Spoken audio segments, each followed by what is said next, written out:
image is one of a pair of formal portraits commissioned by Bach and dating from 1746 and 1748. This is the same period during which he composed the musical offering. The painting's incredible history includes sheltering in England during World War II at the childhood home of conductor John Eliot Gardner, and then spending more than 60 years in Princeton, New Jersey as a beloved part of William Scheide's private collection, before its return to the Bach archive in Leipzig. Bach chose to present himself for posterity with one of his musical compositions, the Canon Triplex for 6 voices, which shows us the importance that this contrapuntal form held for him. A set of 14 canons were discovered in Strasbourg, France in 1974, transcribed in Bach's hand on a blank page in the back of a first edition of the Goldberg Variations. This turned out to be Bach's personal copy of the Goldberg Variations, which had long been considered lost, and no one even knew of the existence of the canons. The canons are based on the first 8 notes of the bass line of the aria theme. They're thought to have been jotted down sometime between the publication of the Goldberg Variations in 1741 and the painting of the first portrait in 1746. The canons get progressively more complex, starting with just 2 voices and employing one procedure, such as retrograde, backwards motion, inversion, upside down, and augmentation, slowing the theme down. By the end, Bach is layering these canons on top of each other at different pitch levels and using multiple processes at once. The Canon Triplex for 6 voices that Bach is holding in the portrait is number 13 in the series. Each of the 3 individual lines creates a canon with itself, using a different process to generate the second canonic voice, and all 3 pairs can then be performed together simultaneously. Because the canonic voices are an inversion, Bach could read them from his position in the picture, and we can read the original lines as he presents them to us, creating a clever musical collaboration between subject and viewer.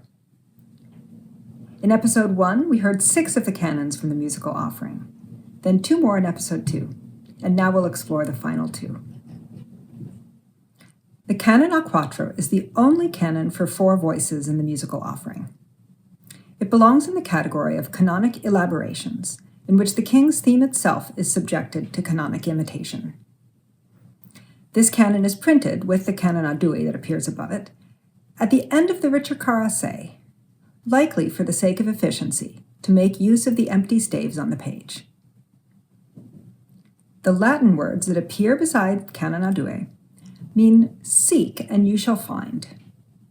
This is a reference to the Gospel of Matthew, but in this situation, it's more of a playful encouragement to the player. These 2 canons are examples of riddle canons, and the riddle is to figure out how the voices fit together. If you look closely at the beginning of the canon a quattro, you'll see that the G clef on the bottom line and the F clef on the second line indicate that both voices begin on a G at an interval of 2 octaves. But we aren't told how to realize the other 2 voices, nor is there a sign to tell us when the other voices should enter. As it turns out, the solution of when to enter is pretty straightforward. There are 4 entrances. The second part comes in a quarter of the way through, and the same holds true for the other voices in succession. We can see from the repeat sign that this is also a perpetual canon, and as usual, the ending is not indicated. One very unusual feature of this canon is that it's in the key of G minor. All of the other canons have been in the key of C minor, which is also the key of the 2 ricercars and of 3 of the 4 movements of the trio sonata.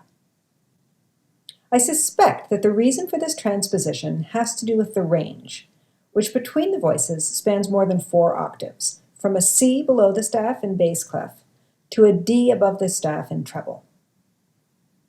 If we look at the theme in the first voice, it's clear that this is now a highly decorated version of the king's theme, and it's been significantly lengthened. The version of the 4-part canon that we'll perform today alternates between the high and low entrances, with the high voices performed by oboes and the low voices performed by bassoon. So there's voice 1, followed by voice 2, voice 3, and voice 4. The rich sound of the double reed instruments is extremely well suited to this canon. The timbre of the instruments gives richness and warmth to the flowing legato scales, and the clarity of their articulation helps the staccato passages to ping out in beautiful contrast.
The canon a due is also a canonic elaboration of the King's theme. We can see here that the chromatic scale has now been incorporated into the first part of the theme.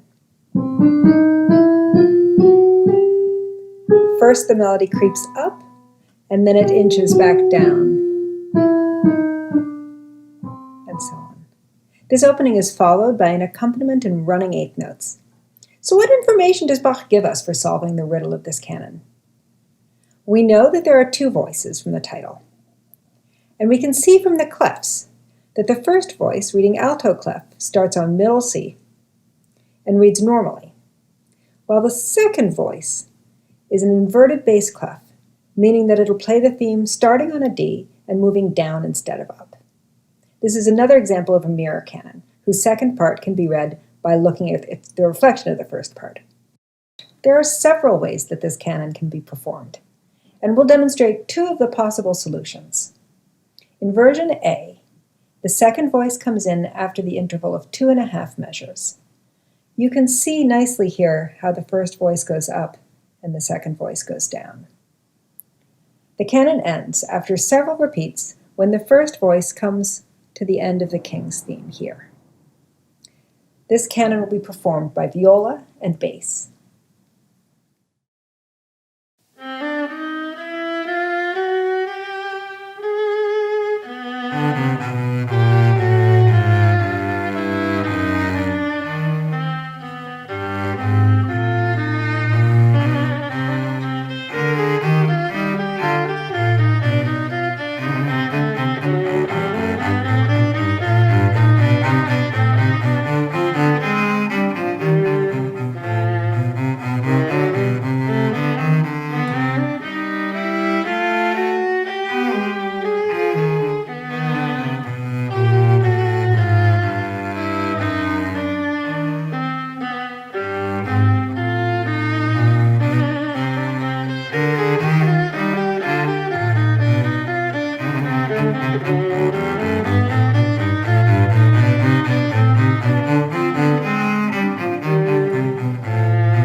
In version B, the order of the voices is reversed. So now the bass begins with the inversion, and the viola enters second, playing the original version after the same time interval of 2.5 measures.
Composing a 6-part fugue of any kind is a truly astonishing feat. But to do so based on a theme like the King's theme that's actually not well suited for contrapuntal manipulation is especially impressive. Composer and music theorist Arnold Schoenberg speculated that King Frederick couldn't have come up with such a difficult theme on his own, but must have asked one of the accomplished composers at court, perhaps Bach's own son, Carl Philipp Emanuel, to compose a theme that would be particularly challenging for Bach. The original manuscript of the Ricercar essay, written in Bach's hand, is notated on 2 staves, showing the composer's intention that the piece should be playable by a single player on a single manual keyboard. Managing to keep track of and control 6 voices simultaneously is extremely difficult, both mentally and physically. But Bach was a virtuoso keyboard player, and he regularly composed up to the limits of instrumental technique. The truly impressive part of the Ricercar, however, isn't its technical difficulty, but its formal clarity, its balance, and its emotional impact. Pianist and musicologist Charles Rosen said that the Ricercar was perhaps the most significant piano work of the millennium, though this could be partly due to its position as one of the first works composed for the piano. The 6-part fugue is printed in open score in the first edition of the musical offering, with each of the 6 voices notated on its own staff. This shows the independence of the voices more clearly, and it would make it easier for a group of players to perform it at one of King Frederick's musical soirees. Bach creates overall structure in the piece in several ways, and these structures overlap and support one another. The first aspect of the large-scale form is the harmonic structure. As expected, the Ricercar traces a general movement away from the home key of C minor, the tonic, and then back again. But within that simple idea, Bach creates a more complex harmonic form that helps structure this quite lengthy work. One of the more important ways Bach differentiates larger sections of the fugue is by establishing cadences, where the voices come to a brief rest. These cadences mark junctions between sections, and they also serve to confirm the large-scale harmonic structure. The major cadences of the 6-voice Ricercar serve as structural pillars in the larger form, and they create a beautifully symmetrical structure for the work. The piece begins in C minor, and the first big structural cadence is in E flat, major, a third higher. The next strong cadence takes us to G minor, which is the minor dominant of C. These 3 keys together, C, E flat, G, outline the C minor or tonic triad. And the cadence in G minor marks the midpoint of the piece.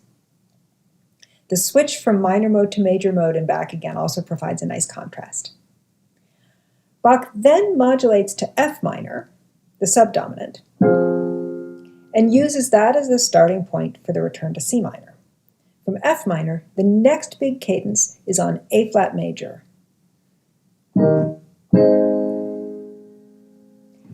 Following which, he gets to the final cadence on C minor. As you can see, the harmonic structure of the return outlines an F minor triad, which mirrors the structure of the first half. This kind of large-scale harmonic structure creates an underlying parallelism between the 2 halves of the work and a sense of moving away and returning to the starting tonality. It happens over a long period of time, and it can be difficult to keep track of.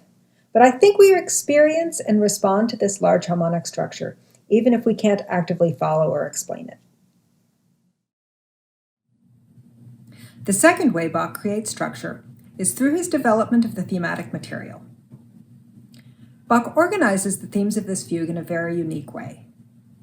The opening exposition occurs as expected, with each of the 6 voices entering in succession at alternating pitch levels with the subject on the tonic and the answer on the dominant. But in the second half of the work, Bach doesn't do what we expect, which is to transpose the theme to different keys in the middle and then provide a recapitulation of all the voices in succession at the end, as we saw in the Ricercar tray. Instead, Bach sprinkles the subject and answer statements throughout the second half of the work, modulating to other keys, and then accomplishing the tonal closure of the movement just using the penultimate entrance of the answer on the dominant and the final entrance of the subject on the tonic. This structure allows for greater freedom and thematic development in the second half of the piece, and a novel approach to the recapitulation, where he also brings back material from the episodes. So how does Bach construct a 6-minute work that has both variety and a larger narrative arc using such a limited set of motives? We've already discussed how the modulations to different keys create larger sections that are articulated by the cadences. Bach also composes more formal imitative sections that function almost like secondary expositions and are based on shorter motives, all of which are derived from the theme. Bach develops these motives using many of the devices of imitative counterpoint that we're now familiar with: imitation at different pitch levels, imitation after different intervals of time, inverting the material, and combining several ideas at once. In addition to these secondary expositions, there are also more free episodic sections. Let's take a more detailed look at the structure and thematic material of the six-part Richter.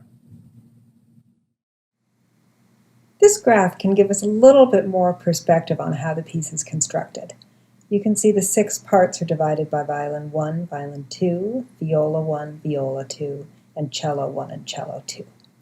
So for our exposition, we start with the subject in viola 1, with the answer in violin 2, followed by the subject in cello 1, and the answer in viola 2. And we have a little counter subject going along with them. This is a transition, and then the subject in violin 1, another little transition, and the answer, last voice, in cello 2.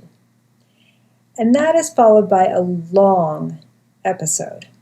One of the big features of that episode is there's a long, slow scale in the low voice that creates this big arc. And that episode ends with our big E-flat major cadence. You can see here from the highlighted N that he quickly turns around and starts developing some of the motivic material. So that's motive 1. It's an uneven chromatic scale down. So it's... And if we go to the next page, we can see that that's tossed around through a bunch of different parts. This actually doesn't overlap, but we get to our next motive, and that then is passed around a bunch of parts too. And so that second motive is an ascending fourth and then plus eighths. So that is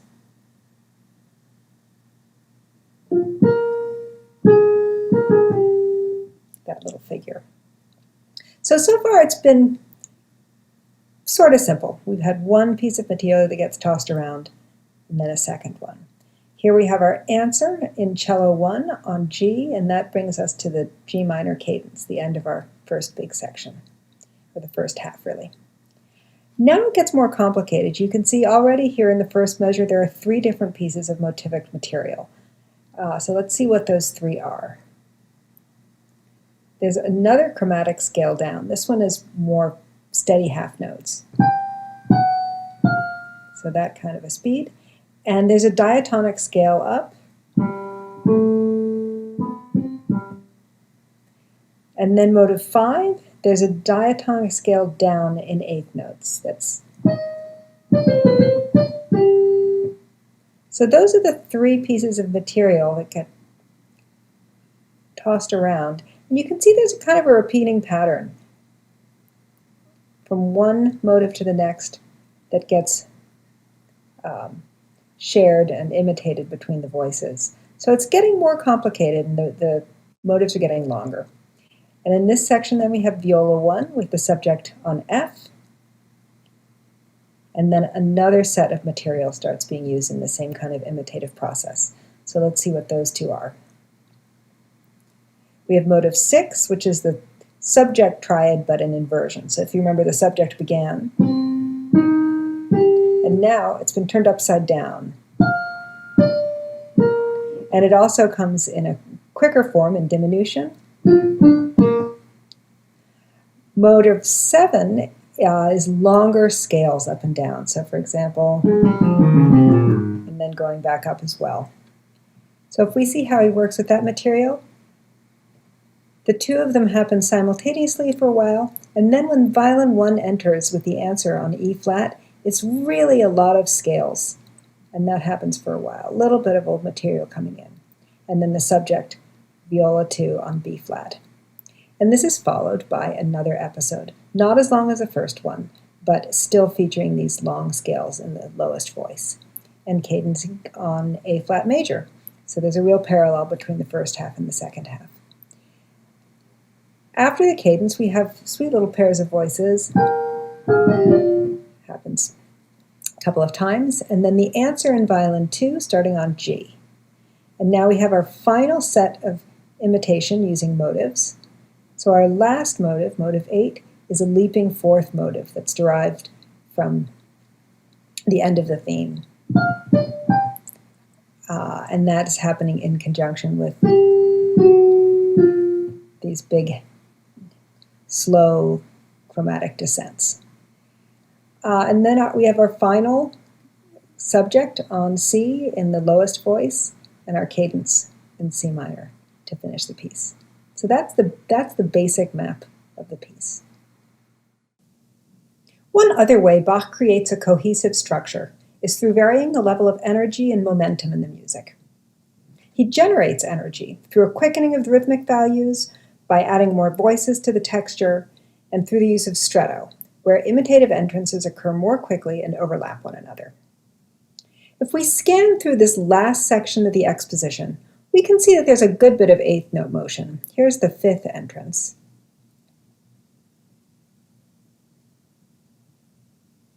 And here's the final, the sixth entrance.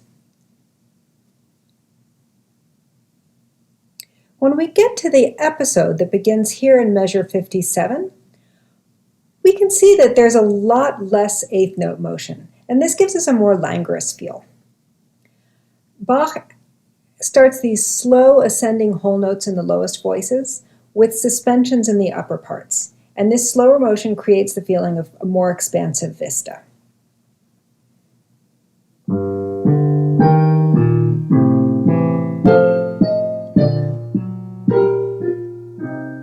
And so on.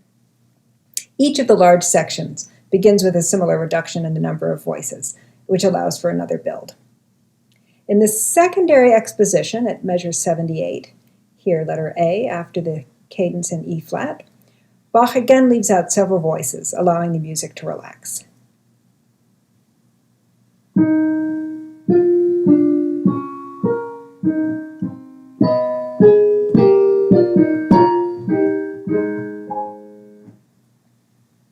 As this section progresses, the other voices join back in, and it gains energy.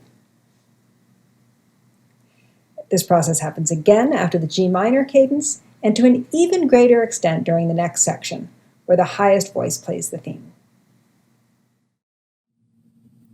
In 1977, Carl Sagan asked physician and biologist Louis Thomas what music he ought to include on the golden record being sent into space on the Voyager 1 space probe, a collection that was intended to communicate a snapshot of humanity's values and accomplishments to some as yet unknown alien life form millions of years in the future.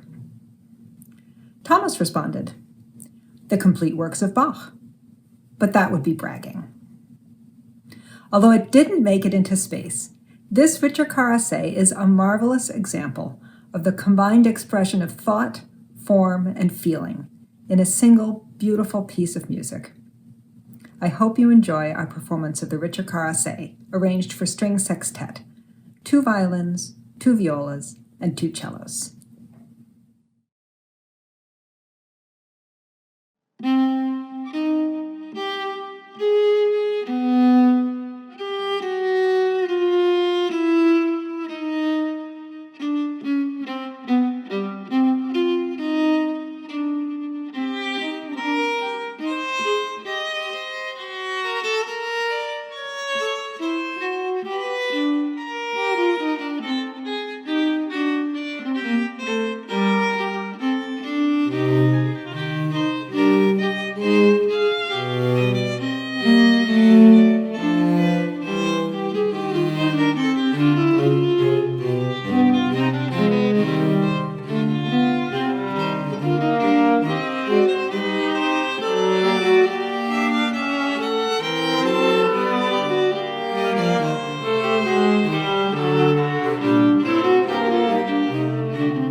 Thank you so much for watching, and please join us next week for the final episode of the Princeton Symphony Orchestra's Bach Musical Offering Project, which will feature the Trio Sonata for flute, violin, and continuo.